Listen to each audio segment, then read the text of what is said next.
من اینجا می نویسم خاصیت سیم رو بر طور لمه سه. لمه سه. لمه سه.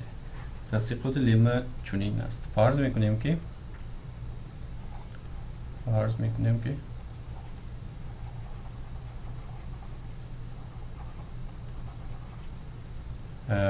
همون f از x فونکسی ابتدایی f خودرگ از x باشد.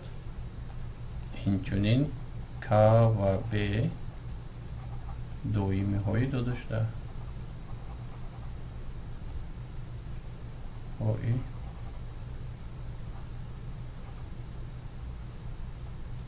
دویمه های داده شده.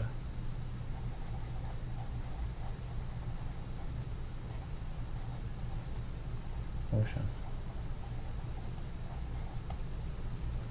دویمه های داده شده باشند. آنگاه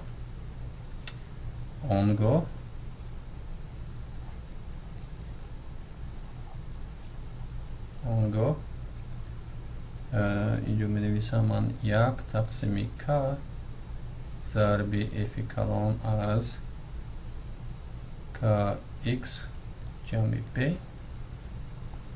فونکسی ابتدایی فونکسی f بزرگ از kx جمع b می باشد.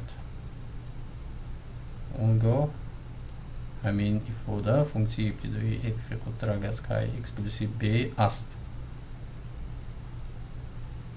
همین رو ما باید اثبات کنیم. یعنی چی داده شده است؟ از بس که من اینجا یک تقسیم k است، من با فرضی اول مود و تصدیقات مود همراه میکنم که k باید غیر نولی باشد، چون که اگر نول باشد اینجا ما یک چی میگن مسئله دیگر داریم، یک تقسیم نول این معنا ندارد. همین طور من اثبات کردیم که فونکسی ابتدایی یک فونکسی مرکب که آرگومنت هایش به یک کنستانت جمع شده و دیگر کنستانت ضرب شده است، این برابر است با چنین ifade.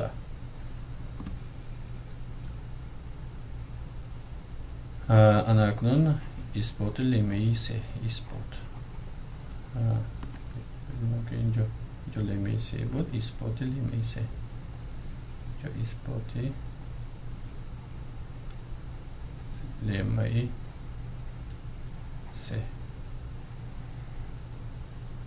باز من تعریف فونکسی ابتدایی رو استفاده میبرم.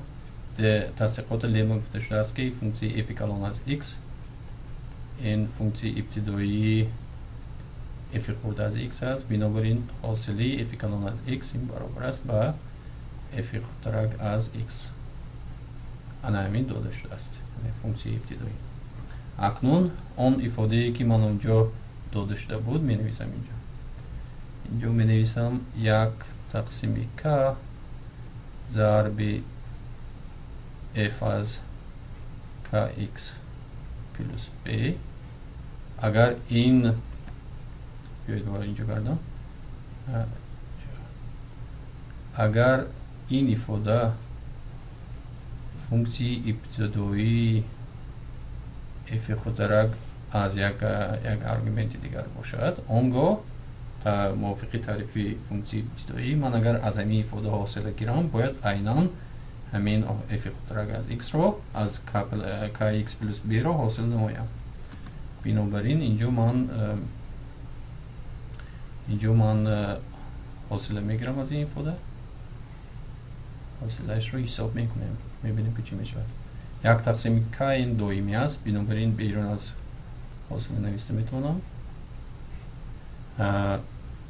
بیرون از حاصل نوشته میتونم. این میشود f از kx پلس b حاصله همین فونکسی برابر است. این از خاصیت حاصله مرکب استفاده میبرم چون که آرگومنت این فونکسی یک دیگر فونکسی است، دیگر فونکسی خطی. بنابراین من نوشته میتونم برابر است به 1 تقسیم k f کلان شتریخ از kx پلس b ضرب حاصله آرگومنت یعنی kx plus b حاصلش این برابر است به 1 تقسیم k f کلان شتریک از kx جمع b. حاصله این فونکسیه چی است؟ kx حاصله x این 1 است بنابراین ضرب k و حاصله b از بس که ما گفتیم که b این دائمی است حاصلش برابر 9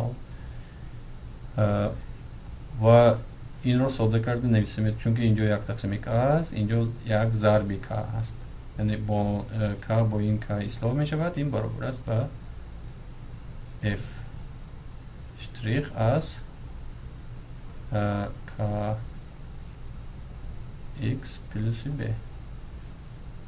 این در نوبت خود چی است؟ این در نوبت خود اینجا من خطاگیری رو دادم باید f از x باشد این در نوبت خود این برابر است با f خودترک از kx پلس b چون که تعریف فونکسی ابتدایی اینجا گفته شده بود که f شتریک از x برابر است f خودترک از x این برای دلخواه آرگومنت برای دلخواه x اینچنین من x رو اینچنین استفاده برده میتونم اشاره کرده میتونم این برای بنابراین با همین آرگومنت هم این برابری درست است یعنی تئورم لیمی ما اینجا اثبات شد.